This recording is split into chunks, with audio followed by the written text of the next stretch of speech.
Hello, and welcome to the PhD Life Raft podcast. I'm Emma Brzezinski, and today I am talking to the wonderful Jenn McClearen. We're talking about the lessons that Jenn learned from practicing martial arts and how she applied those to her PhD process, and in particular to writing. So I do hope you enjoy this episode.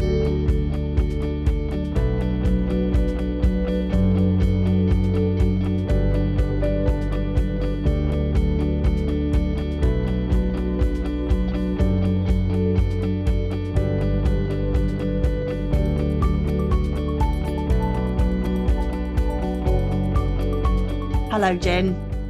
Hi there, Emma. Thank you so much for being here. And for your generosity of spirit in saying, yeah, I'll come and talk. It's just, I'm always blown away because it's just gorgeous people in the world, and you are one of them. Well, thank you so much. And I'll say that I've been following your podcast for a little while, and I really appreciate your generosity of spirit. And that's what drew me to wanting to come and chat with you today. Bless you, bless you. So it's the Life Raft family, you see. I love right. it. I love it. So here we are, and I'm going to do what I do with everybody, and just invite you to tell us a little bit about your story into the PhD and through the PhD and out the other side, indeed. Yeah, of course. So I was one of those people who kind of grew up in love with my subject. I was in love with film and television from a very young age. And I was also a pretty voracious reader and writer. And so I knew at some point I was going to go on and get a PhD because I just love the life of the mind and of this being a student. But I didn't really know that I could actually connect those two loves together until I ran across this thing called a media studies, degree or a media studies field. And so I went to grad school just sort of out of this having a genuine passion for the topic and thinking, I'm a writer and I love studying and I love reading. So that just makes sense for me. And I will say that my grad school experience was largely really quite wonderful in that I was surrounded by loads of really supportive mentors who helped make the academy more transparent, who advocated for me.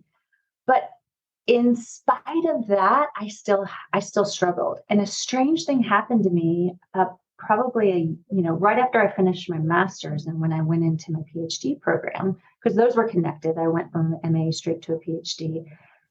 And a strange thing happened in that a person who identified for a writer most of her life suddenly decided that I didn't enjoy writing, that writing was this scary thing, and that I wasn't good at it.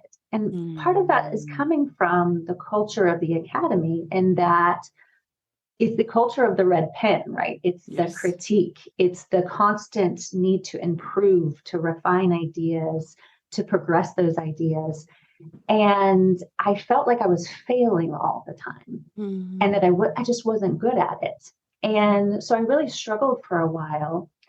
And then a curious teacher came along in that I never sort of expected this to happen, but I was training martial arts. And the way that I was learning sort of martial arts very fluidly and easily and without inhibitions really became curious to me because I thought, wow, I'm not doing that in how I'm learning to write. I came in and expected to be this great writer, and I didn't set myself up to be a learner who was just free and just allowed that to be free and to happen. And so at that point, I sort of changed my association with writing and really tried to adopt a different mindset around it. To try to make it more free and to try to not be so fearful around it. And it really increased my productivity. And I started reading a lot more professional development strategies through a whole host of things. I read about perfectionism, and I read about imposter syndrome, and I read about time management and project management, all these things that could help me become better at my craft. And I never really set out in grad school knowing that that was part of what I was going to need to learn. But once I realized that was part of the process at learning, and that I didn't need to already know that, I could let myself off the hook and learn it while I was in grad school. And that was really very freeing for me. And I became a much freer writer, and I became much better at managing my time, prioritizing writing. And that's really carried me into what I do now. And, primarily I'm a professor at the University of Texas, and so I write and I teach, and I also mentor a lot of grad students. And part of what the work that I do with them is to try to teach them some of the things that I've learned there. Love it. I love it. I love so much about that story. I think lots of people can resonate with the writing part. Well, first of all, I love that you had a positive experience for most of the time, because it is possible, right? It is possible. It does happen. I think lots of people can understand this, especially that move from master's to PhD. I think there's a particular moment around that, because I think a lot of people think, yeah, no, I've totally got this. And then they get into the PhD and like, oh my goodness, something different is happening. Right. Mm-hmm. And then I think stakes are higher. Yeah. Yes. And all sorts of stuff comes up. But what I love about that is you went, oh, this is interesting. And you talked about curiosity, and I love that. This sense of kind of, you went, that's really interesting. Okay, I can do something about this. And the big thing in terms of you identifying the mindset as key, and that there's information out there. We talk about this a lot, don't we, on the podcast, about this kind of this meta information. So this information that's going to help you with the project of the PhD, and that you dived into that and really benefited from that, like you say. And so now you actually help people with their writing, and you kind of you have this a newsletter and the Substack, Publish Not Perish, and this gorgeous support for people in terms of writing, which is awesome. And we will have the links for in the show notes, because I am sure people are going to want to find out more about this.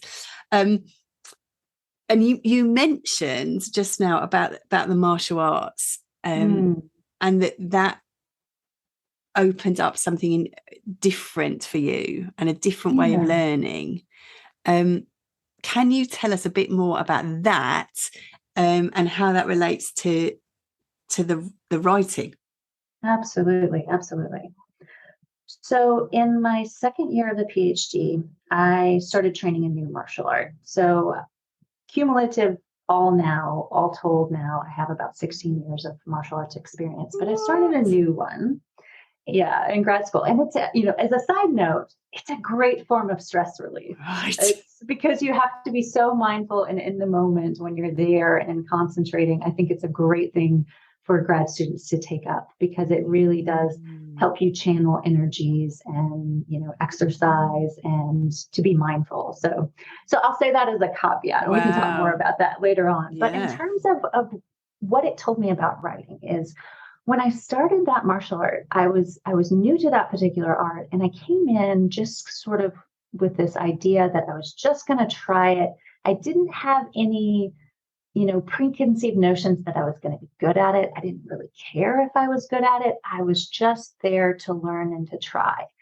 And what happened when I was doing that is I lost a lot. There were lots of things that I didn't know, lots of things that I didn't perform well, but I let go of my inhibitions and I just flowed. I just went there and I just became this learning sponge.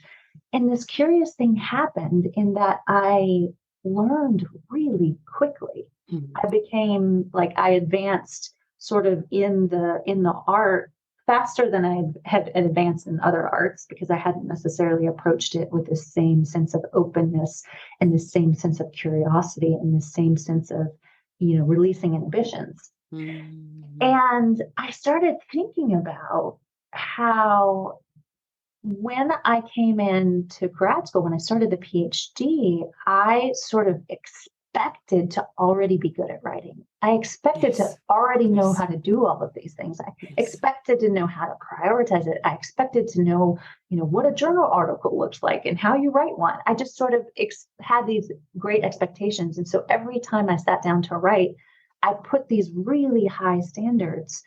And it made learning very clunky. It made learning very hard. I had such negative feelings with it.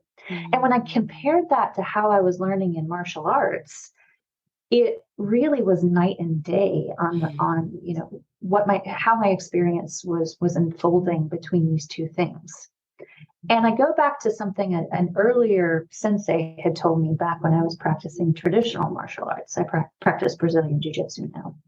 But when I was practicing traditional martial arts, a teacher once talked about this concept of the beginner's mind, which it comes from Zen Buddhism.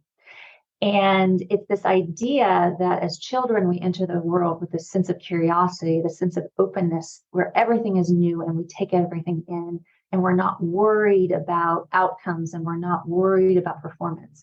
Like taking a child that learns how to walk. When a child learns how to walk, they stand up, they walk maybe a step, they fall down on their bums, and they giggle and laugh, and then they get up and do it again. There's this lightness, this freedom that they have.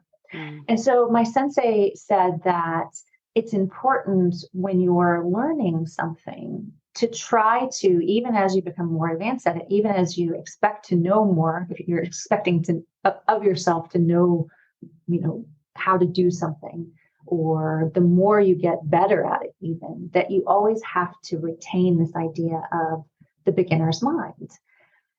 And I thought about those things, my experience in jiu-jitsu, and I thought about my, this concept of the beginner's mind. And I thought, how do I apply this to writing? How do I write more freely? How do I let go of this fear of the red pen? And I started journaling and flow writing and writing shitty first drafts of papers just to let things flow. And this is backed by best practices in writing, in that we can't both edit ourselves and creatively let writing flow at the same time, because those are different parts of our brain. And so if we self-censor too much, if we beat ourselves down too much, if we critique the ideas that we're putting on the page too much before they've had time to really flourish, then it's hard, writing is much harder. And so once I started doing that, I became a much more productive writer. I became a much less self-critical writer. And so I think for, folks listening, you don't have to go out and try martial arts, although I would recommend it in grad school. You don't have to go out and do that, but you can think about, how do you get back to a space where you've learned something with abandonment and with freedom and without fear of what your performance would mean. And that's what I would, challenge listeners to go out and do, is to find that space where learning is like that for them, and then figure out how to translate that into something that might be difficult for you in academia, like writing. Oh, I love that. I love that, because this sense of being a professional learner, people come into a PhD program because they have this desire for knowledge, and they're a good learner. Like you said, you were a really good learner. And so that's your superpower. And then, as you say, what happens, people often just turn that off and go, oh no, well, I should know this already. I should know all of it. And you're there to learn and there to be open. And I love that. Well, that very wise soul that reminded you about the beginner's mind and how powerful that is. I know I often used to talk to undergraduates about that, in terms of that person that asks the question from a real place of true curiosity. That person in the seminar who does that and opens up a whole new discussion, rather than asking the question that they know the answer to so they know it's safe. Actually, there's a real power in that. And I just, what a gorgeous message and a gorgeous reminder. And also, I also love, because I've been writing all this down because it's all gorgeous, this journaling and journaling into flow.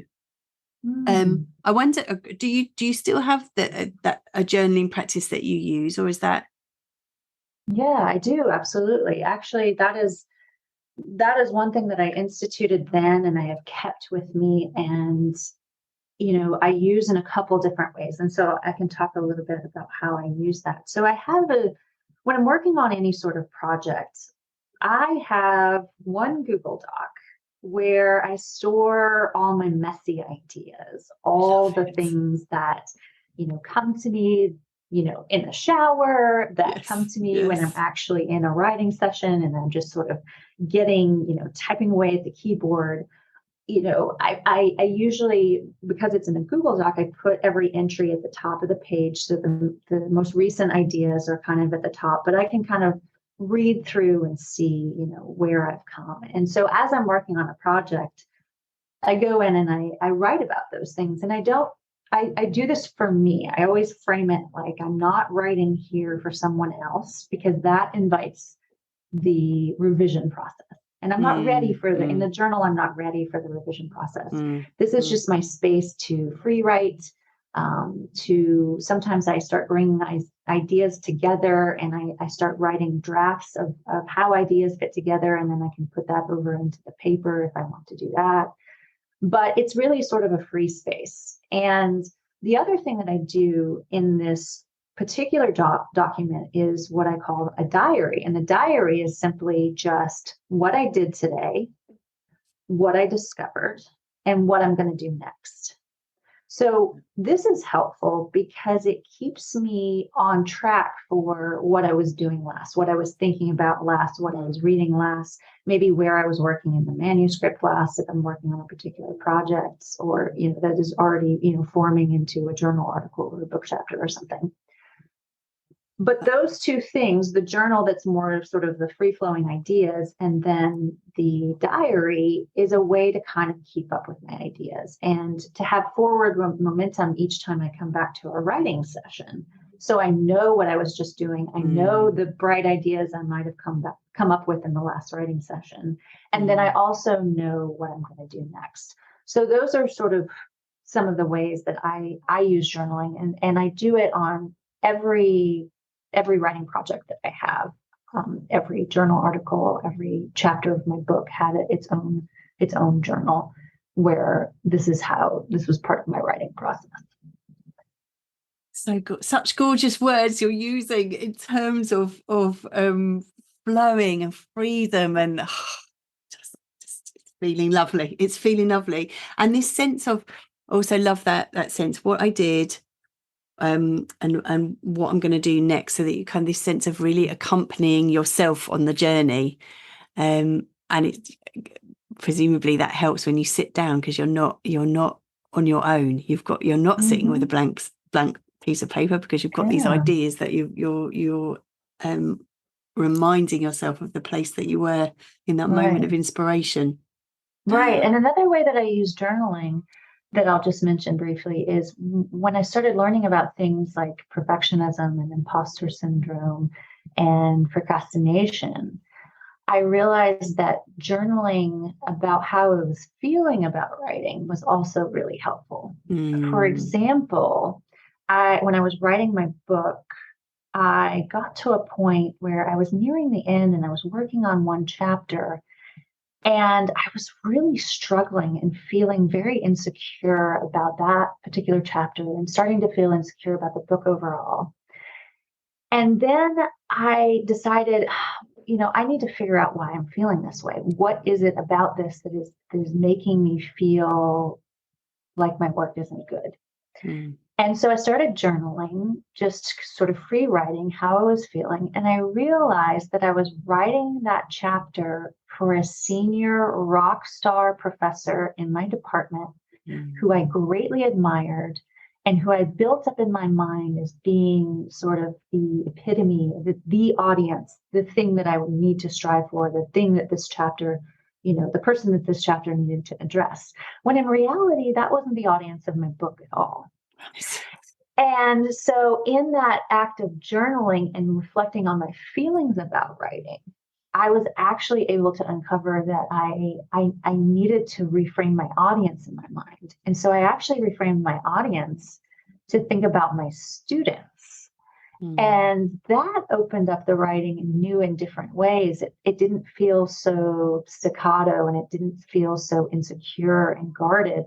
Instead, I was writing it in a way that, again, to come back to these words, it freed up my writing. It allowed me to reframe the block that was in my mind. And so that's another way that I use journaling. So I have the intellectual part of the journal. I have the more logistical part of the journal with the diary part. And then I have how, if I'm having a writing block or if this is hard, how do I work through it? And I use journaling and thinking through my feelings in that space to get over those blocks. That's really gorgeous. And this sense of reflection as a tool to take you further. So I think there's often in academia, isn't there, it's kind of very forward facing. It's like, just keep going.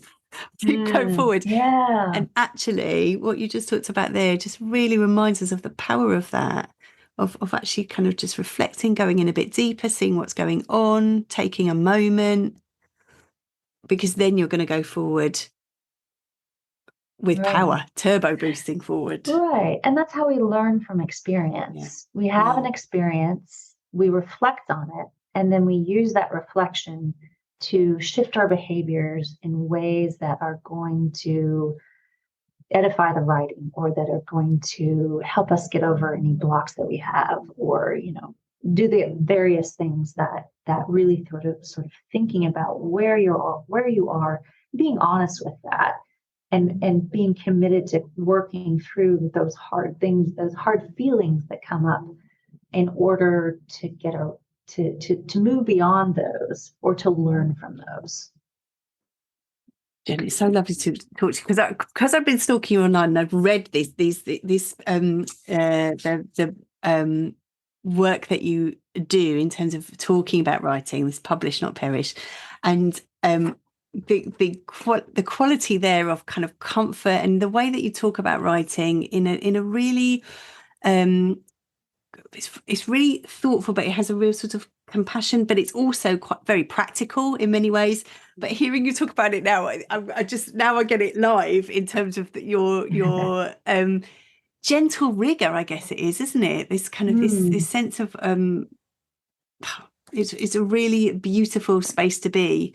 And so thank you for thank you for the work that you do with that on writing, but thank you also for sort of sharing the vibe, because I'm enjoying it. Yeah, and that's a lot of what I appreciate about your podcast in general. I think that you have that same, what did you call it, the gentle rigor or something? Gentle rigor, the gentle rigor gang. Yeah, I love that. I want to be in that gang, so I'm happy to be here. Definitely. And I just think the quality of your work and your writing speaks of that depth of reflection, actually. And I think that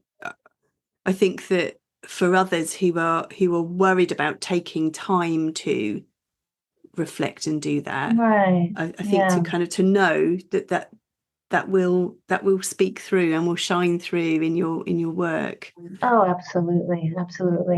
I think we often think about things like professional development as the thing that we'll do when we have time. Yes. But the reality is that it can save us so much time and so much anxiety and so much angst to figure things out, to learn strategies, to try to implement those strategies, and then also reflect on what works in those strategies and what doesn't, because that for me is where I found a rhythm to my work. And I found more time to do other things in life. Yes. And I think it's so important to work at that, and to take that part as part of your PhD studies and part of your experience. Yes. No, I love that. And what you said about doing that reading around things, because I think also doing that reading around, like you said, you were reading around perfectionism. it then helps to reframe it, because it isn't just, I think people often think, oh, it's a Yeah. problem with me. I've got a Right. problem. And then you can Mhm. go, well, no, actually, there's this thing, perfectionism. And, you know, I can relate to that. I can see bits of that and how that relates to me, but it isn't me. It's just a thing.